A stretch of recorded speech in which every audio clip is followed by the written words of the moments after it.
lazima ikuwe ndani yako.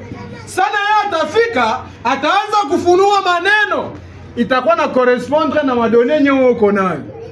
Unaangalia unasema hapa kweli ni roho wa Mungu. Na ni roho wa Mungu yuko je? Ni roho wa Mungu mwenye yuko katika kweli.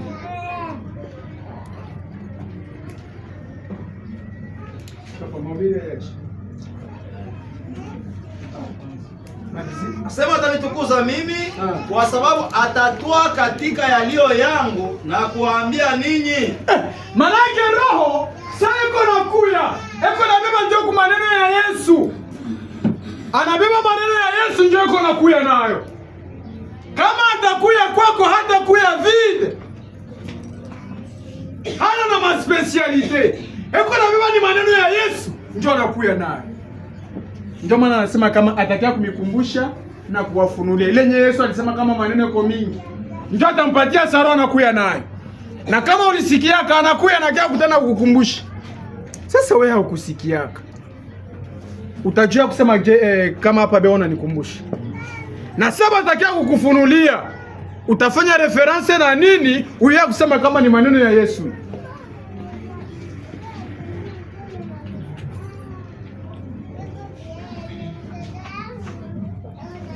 Siku ya mafundisho ni kala tuko nyumba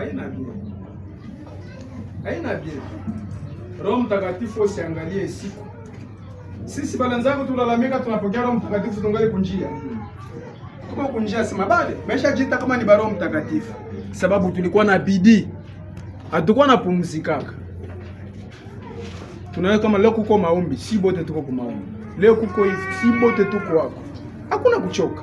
Mesa unaanza kuta ndani yako, mnaanza kuingia buvivu kwa maneno ya Mungu. Na wakati uko unajitayarisha kwa Roho Mtakatifu, angalia tu kusema kama hapa mimi niko deja matekani. Roho Mtakatifu ni hewa. Kama hauna mwile hewa, hata ulishaacha mazambi yako, utasikia kesho tuko déclassé. Il faut tafute ubakie mu connexion. Kuko hivi na hivi, uko tayari. Kuko hivi na hivi, uko tayari mwepesi kufika pale. Wenda ukahudhurie vitu vyenye kupitikana. Roho Mtakatifu ni hewa, ukajiingiza mkupiri. Wala usikuwe na fiera sema hivi tu nilishatubu maana yake nishapita kwa Roho Mtakatifu. Hivi sivifanyake tena maana yake nilishapita. Bongo.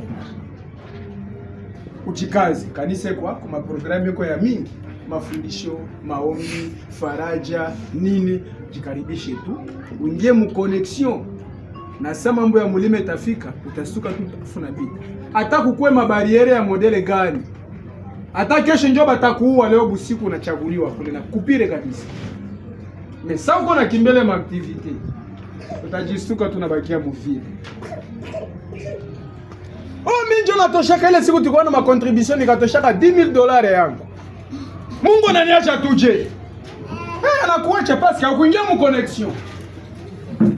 Hivi hata gisi tuko hapa to réseau tuicheze hapo utaita nani? Hakuna mota mwiki. Na ndio gisi maisha ya Mwenyezi Mungu iko. Kama hauna mu connection kupi. Ndio unabakia unatembea tu milisha kwa mtakatifu zero. Twende baba.